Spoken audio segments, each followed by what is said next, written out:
The Canadian government has introduced temporary border measures aimed at preventing the international spread of the Ebola virus. Under the new directive, foreign nationals who have visited the Democratic Republic of the Congo within the previous 21 days are barred from entering Canada, while Canadian citizens and permanent residents remain exempt from the entry prohibitions. Those arriving from affected regions in Central and East Africa are required to complete a mandatory 21-day quarantine upon arrival.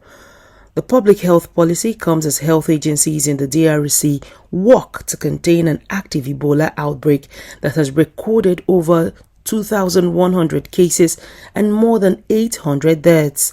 Canadian public health officials state that restricting entry is a precautionary measure to minimize domestic health risks and manage traveler processing capacity.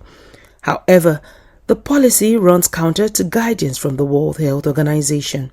The WHO advises against broad travel and trade restrictions, warning that unilateral border closure can create stigma, hamper international assistance, and disrupt critical logistics needed to control epidemics at their source.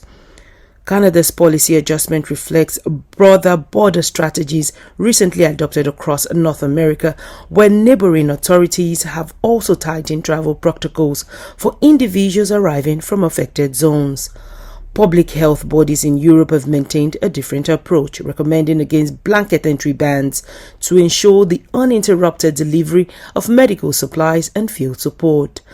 Canadian authorities emphasized that enforcement mechanisms remain active, with strict financial penalties for non-compliance with health monitoring and isolation orders.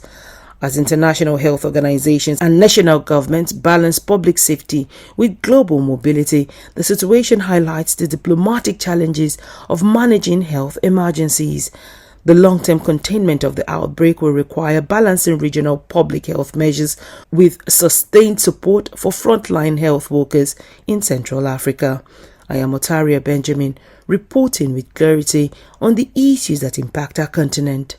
This is Media Room Africa.